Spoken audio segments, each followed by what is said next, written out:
du din. Ça veut dire pas. C'est un bien qui vient à cause des difficultés, grâce aux difficultés, grâce au din. C'est quelque chose que j'ai dévoilé qui est encore plus haut que s'il y avait eu du bien directement. Avec un effort. C'est ce qu'on trouve après l'épreuve, c'est que résultat. Oui, Oui, ça a toujours beaucoup plus de lumière qu'avant. Ouais, exactement. Bon, une épreuve, c'est pas obligé de la passer en souffrance.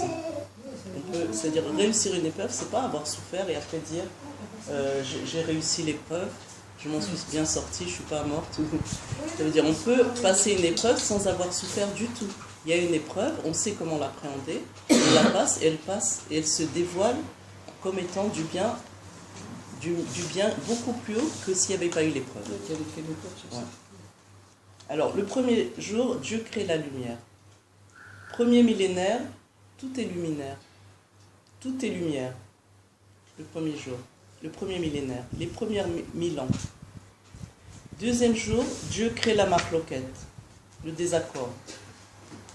C'est pour ça qu'il n'y a pas écrit dans ce jour-là. C'est le lundi. Le lundi, c'est pas bon. En plus, je vais avoir des adeptes. De quoi?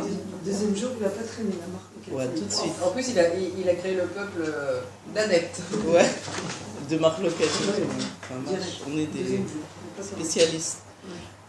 Bon, le deuxième jour, Yom Sheni, il n'y a pas écrit Kitov, parce qu'il y a justement la marloquette. C'est la Gvura, c'est le Din, c'est le Tzimtzum. Qu'est-ce qu'il y a eu au deuxième millénaire? Le deuxième millénaire, c'est la génération du déluge. Donc c'est le Din, c'est le Tzimtzum, et la tour de Babel. Ça, c'est le deuxième millénaire. Troisième millénaire, mardi.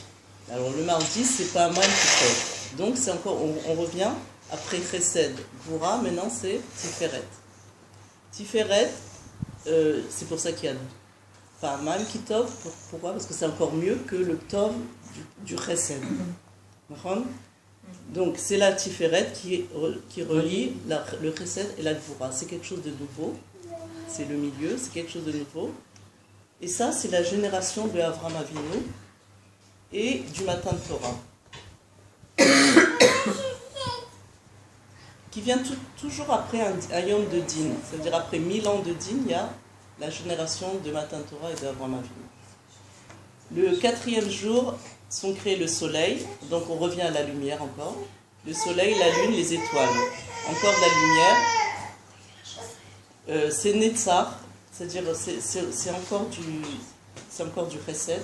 Ça veut dire, tu as raison, c'est pas Chesed, ça continue c'est toi qui as dit, ça continue, mais c'est encore une fois le côté droit, c'est-à-dire le côté du Tov. Parce qu'on a dit que le côté droit, c'est le côté du bien.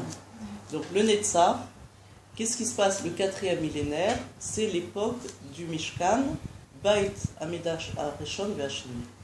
Donc on voit que c'est en rapport avec le jour de la création. Le cinquième jour, alors on était maintenant à Netzach, maintenant on retourne au côté gauche.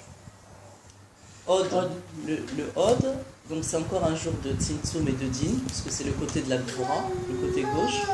Ont été créés les grands animaux comme le Léviathan, les grands animaux qui sont dans l'extrême, ça veut dire tout ce qui est extrême c'est Tohu.